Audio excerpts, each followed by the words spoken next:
Salut à tous, aujourd'hui épisode numéro 997 de l'After Zap Image. On jette un coup d'œil au programme de la soirée en Europa League, demi-finale retour avec notamment Arsenal qui reçoit Villarreal. Les Gunners ont été battus 2-1 au match aller et dans le même temps les Red Devils de Manchester United seront du côté du Stadio Olimpico de Rome pour affronter la Roma. Évidemment, Manchester est quasiment déjà qualifié avec la large victoire des Red Devils au match aller sur le score de 6-2.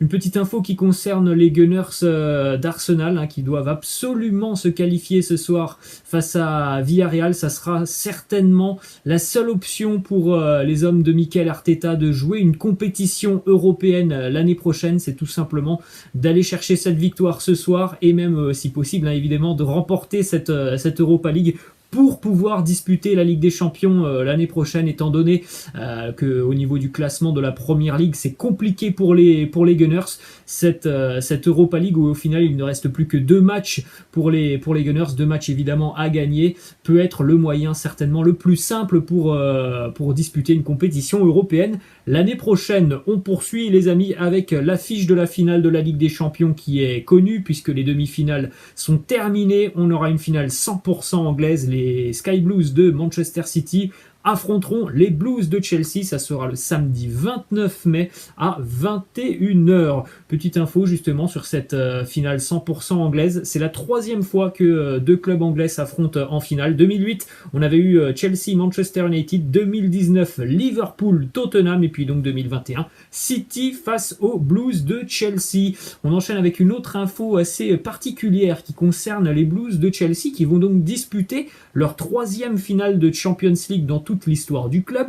Et le point commun entre ces 3 finales, ça c'est absolument quand même hallucinant, c'est qu'il y a eu un changement d'entraîneur à la mi-saison et à chaque fois ça a été bénéfique aux Blues puisque lors de ces 3 changements d'entraîneur, 3 fois les Blues ont été en finale de la Champions League. 2008, Avram Grant avait remplacé José Mourinho. 2012, Roberto Di Matteo avait remplacé André Villas-Boas et d'ailleurs Di Matteo avait remporté la Champions League en 2012.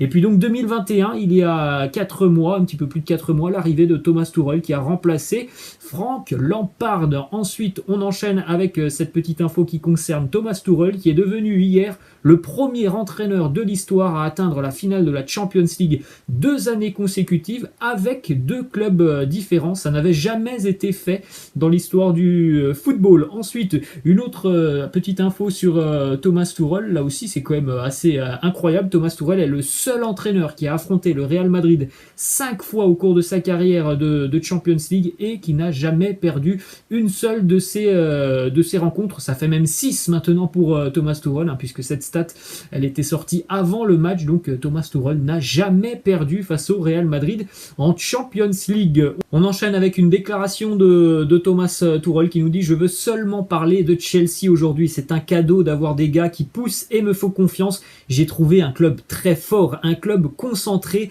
sur la victoire. Voilà, il n'a pas voulu trop parler du Paris Saint-Germain, mais on peut comprendre évidemment qu'il doit être très ravi d'avoir du côté de Chelsea des dirigeants qui lui font confiance. On sait tous que ça n'a pas été le cas du côté du Paris Saint-Germain. Regardez la petite déclat aussi intéressante qui nous dit: chaque culture est différente. À Chelsea, j'ai trouvé un club très fort, très focalisé, avec beaucoup de support derrière moi depuis le premier jour. La Première Ligue est extraordinaire, c'est un plaisir d'entraîner ici. Il nous dit qu'il a beaucoup de support, qu'il est vraiment soutenu dans le club. Donc ça, par contre, on peut évidemment penser que voilà, il y a une arrière-pensée derrière et que voilà, du côté de Paris, il n'était pas forcément très soutenu. Ensuite, on a une déclaration d'un ancien joueur aussi du Paris Saint-Germain, ancien capitaine du PSG, qui lui aussi va jouer la finale de la Champions League cette année, Thiago Silva, qui nous dit: ce n'est pas une revanche contre le Paris Saint-Germain. Le club a fait le choix de me laisser partir et de dégager Thomas Tuchel. C'était triste pour moi, mais maintenant je suis heureux du côté des Blues de Chelsea. Ensuite, autre déclaration de Thiago Silva qui nous dit: ce serait spécial pour moi de gagner la Champions League. Jusqu'à mes 35 ans, je n'étais jamais allé en finale. Et là, rendez-vous compte, en l'espace d'1 an, j'y suis allé 2 fois de suite. C'est vrai que c'est assez fou. Il a dû attendre la toute fin de sa carrière, Thiago Silva, pour pouvoir disputer la finale de la Champions League. Et peut-être que cette année, ça sera la bonne pour lui. lui. Ensuite, une autre info qui concerne Thiago Silva, puisque du côté de Chelsea, on s'efforce de finaliser au plus vite l'accord pour conserver le Brésilien la saison prochaine. On rappelle que pour le moment, Thiago Silva ne s'était engagé que sur une saison avec les Blues de Chelsea. Du côté de l'effectif, évidemment, il fait un bien fou, Thiago Silva. Il y a une stabilité défensive du côté de Chelsea. Et puis, tout le monde est content du travail, de l'investissement de Thiago Silva. Donc, on espère, du côté des Blues, pouvoir prolonger le contrat de Thiago Silva. Ensuite, la petite info qui concerne N'Golo Kanté. C'est quand même assez incroyable. N'Golo Kanté a été élu homme du match lors du match aller. Et encore une fois, hier, il a été élu homme du match. Son omniprésence au milieu de terrain, son volume de course, l'intensité de ses courses, de son pressing sont absolument monstrueuses. C'est évidemment une très bonne nouvelle pour l'équipe de France de le voir à un tel niveau, à quelques semaines maintenant du grand début de l'Euro. On poursuit avec les statistiques en termes de courses hier et de kilomètres parcourus, le petit comparatif entre les Blues et le Real Madrid, et on voit notamment sur les 3 premiers joueurs qui ont le plus couru sur cette rencontre, les 3 sont du côté de Chelsea. Ça, ce sont des stats évidemment qui ne trompent pas. Kai Havertz, N'Golo Kanté évidemment et Jorginho qui sont devant Eden Hazard, Toni Kroos et Luka Modric. Il y a quasiment 1 kilomètre de différence entre les 3 premiers et les trois joueurs du Real Madrid. Ensuite, on a cette petite info statistique sur le Real Madrid qui, avant ce match face à Chelsea, avait marqué lors de 24 de ses 25 derniers matchs à élimination directe en Champions League. Donc maintenant, ça sera 24 sur 26. Ça montre aussi à quel point c'est quand même fort ce qu'ont réalisé les Blues hier, ne pas encaisser de but face à une équipe qui, normalement, en phase à élimination directe, marque quasiment à 100% de ses matchs. Hier, on a vu le Real, encore une fois, très pauvre offensivement, hormis deux exploits de Karim Benzema, notamment en première période avec un arrêt monstrueux d'Edouard Mendy.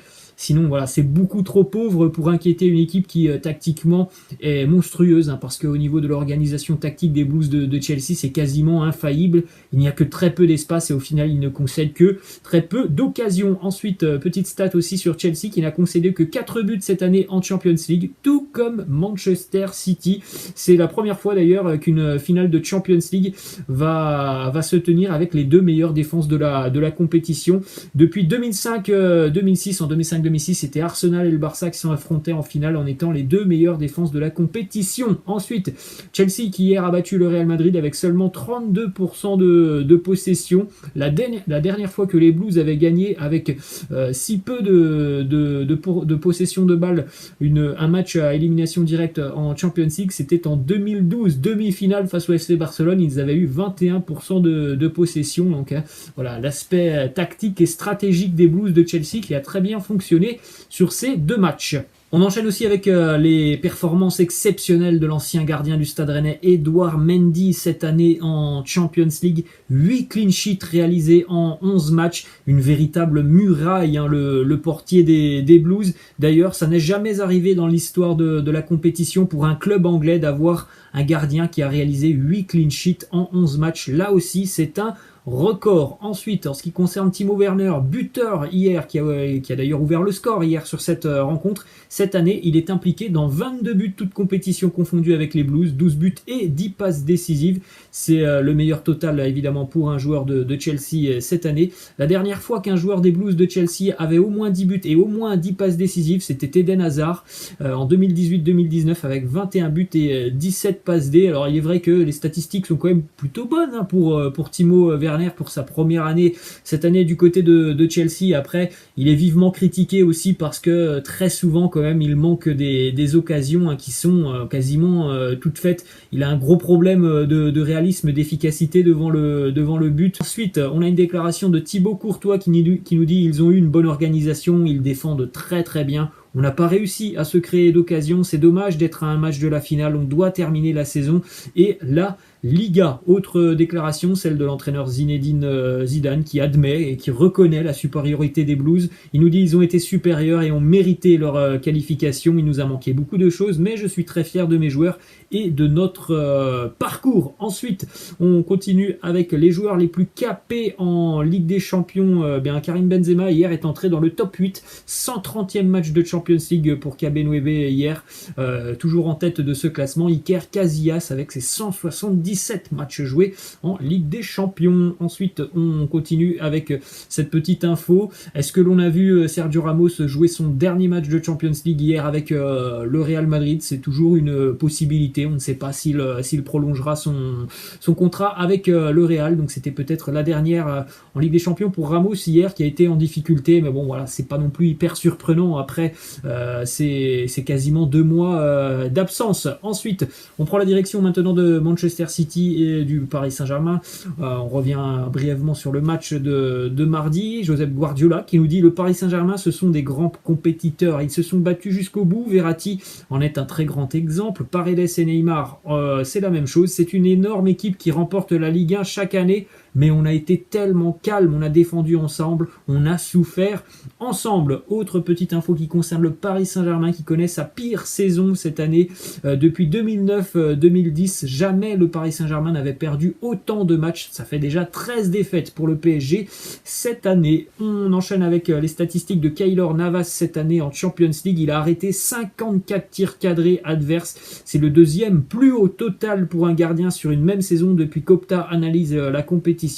La dernière fois qu'un gardien avait fait mieux, donc en 18 ans, ça n'est arrivé qu'une fois, c'était Petr Cech 2011-2012 avec les Blues de Chelsea. 58 arrêts pour Petr Cech, c'est dire si quand même le Paris Saint-Germain défensivement a beaucoup souffert sur ces matchs de Champions League. Ensuite, on a une déclaration d'Adil Rami, consultant du côté de RMC, et qui nous parle de l'état d'esprit de certains joueurs parisiens. Il nous dit: quand je vois les stars du Paris Saint-Germain, j'ai l'impression que c'est eux qui font Paris. Star ou pas, peu importe comment tu t'appelles, tu dois respecter ta position et chacun doit faire son travail. Point barre. Ensuite, on enchaîne avec une déclaration de Jérôme Roten sur RMC. Il nous parle de Leonardo. Il nous dit: je ne vois pas de changement, par exemple, sur l'état d'esprit de Neymar, la tête d'affiche. Je n'ai pas l'impression que Leonardo ait réussi à recadrer Neymar. Ensuite, on prend la direction de Barcelone et ça concerne aussi le Paris Saint-Germain. C'est une info qui nous vient du quotidien Le Parisien. Il semblerait que dans ses négociations avec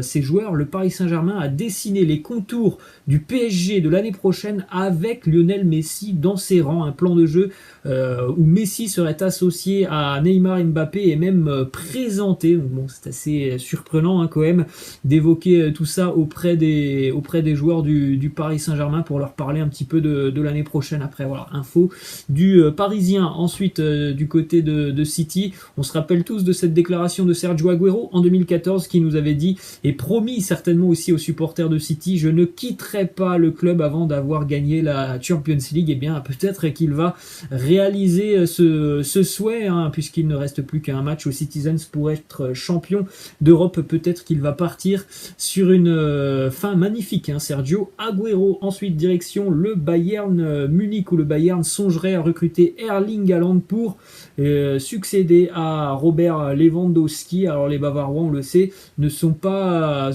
pressés sur ce dossier et ils seraient même prêts à attendre 1 an avant de passer à l'offensive sur le dossier Haaland. Une petite info qui concerne Corentin Tolisso, une bonne nouvelle, il était de retour à l'entraînement cette semaine avec le Bayern. Il pourrait même rejouer ce week-end. On va terminer les amis du côté du championnat de France avec déjà une déclaration de Gaël Kakuta qui lance le derby importantissime demain entre Lens et Lille. Il nous dit: on peut aller chercher plus haut, on va essayer de le faire et si on peut priver Lille du titre, ce serait magnifique. Je préfère que Paris soit champion. Donc voilà, la bataille est lancée. Évidemment, c'est un derby demain et c'est un match qui va valoir cher puisque Lille est dans la course au titre et Lens est dans la course à l'Europa League. Donc évidemment, il va falloir suivre attentivement ce match demain. Ensuite, du côté de l'Olympique de Marseille, Florian Thauvin pourrait s'engager du côté des Tigres au Mexique. Il pourrait donc rejoindre André-Pierre Gignac. Selon la presse olympienne et selon plusieurs sources mexicaines. Les négociations entre Thauvin et les Tigresses seraient très avancées. Il ne manquerait plus que quelques détails pour que l'affaire puisse se conclure dans les prochains jours. On parle d'un contrat de 4 ans assorti d'un salaire de 5 millions d'euros annuels pour Flo Thauvin. Et on va terminer cet épisode, les amis, avec le petit point suspension sur la bagarre de la semaine dernière du côté de Louis II entre l'AS Monaco et l'Olympique Lyonnais. On connaît la durée des joueurs qui étaient tout simplement impliqués. Eh bien, William Goebbels a pris 3 matchs, Pietro Pellegrini 2 matchs, et du côté de l'Olympique Lyonnais, Marcelo De Sciglio et Cacré, Cacré c'était un petit peu plus tôt dans le match, ont tous pris un match de suspension. Voilà les amis, la fin de cet After Zappima. J'espère que ça vous a plu. N'hésitez pas, comme d'habitude, à lâcher un petit pouce bleu. Je vous laisse et je vous dis à la prochaine. Ciao.